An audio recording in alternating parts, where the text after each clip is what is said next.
So the Euros have started and they started with a bang. Italy beat Turkey 3-0 with goal thanks to goals by Ciro Immobile, Lorenzo Insigne and an own goal. Italy thoroughly dominated that game. Turkey did not look like having a foothold in the game at all. Although Turkey have a good squad with guys like Çalhanoğlu, Yilmaz, and Tufan, but it was thoroughly dominated by Italy, and Italy looked like a very well-drilled side. The midfield of Locatelli, Jorginho, and Nicolo Barella looks very strong. They are able to dominate the midfield, keep the ball, keep possession, bring it forward, make those passes. So they are controlling the midfield really well, these three.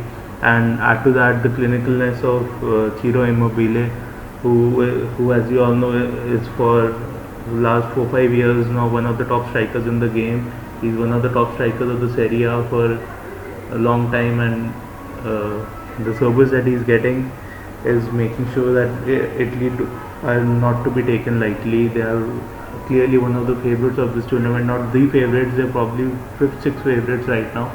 But if they can keep this going, then who knows? Their famous defense, the Catenaccio defense of Bonucci, Chiellini, they did really well. They are in front of probably one of the best goalkeepers in Gianluigi Donnarumma. Now, it is often said that it is the spine of the team that has to be strong, and the rest can build on that. So they have a very good goalkeeper, they have a very good striker, they have a very good midfield, and they have a very good defense, the centre back pairing. So the spine of the team is very good.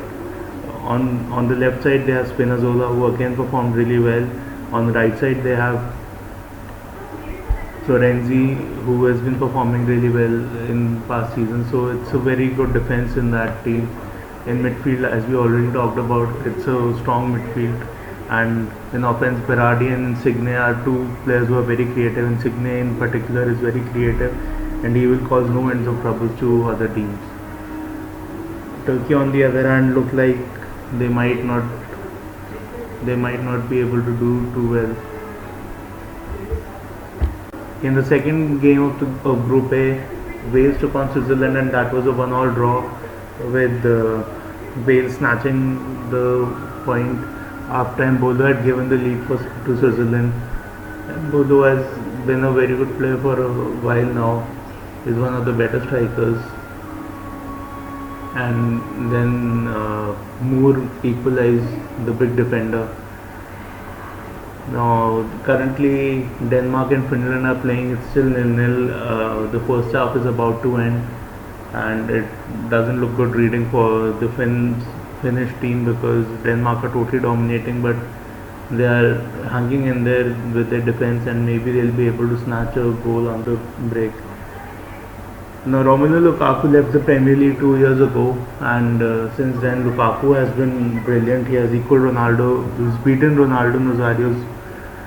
equaled Ronaldo Nazario's record last season of 34 goals in all competitions, and this season he helped them to the Serie A title.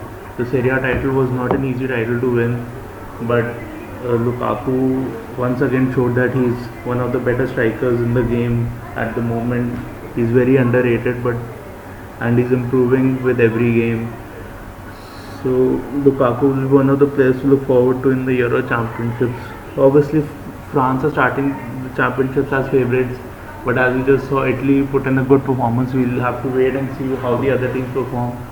Then there's the performance by then Portugal is another team who a lot of people have high hopes from, as they have from England. So it remains to be seen who's going to end up doing what.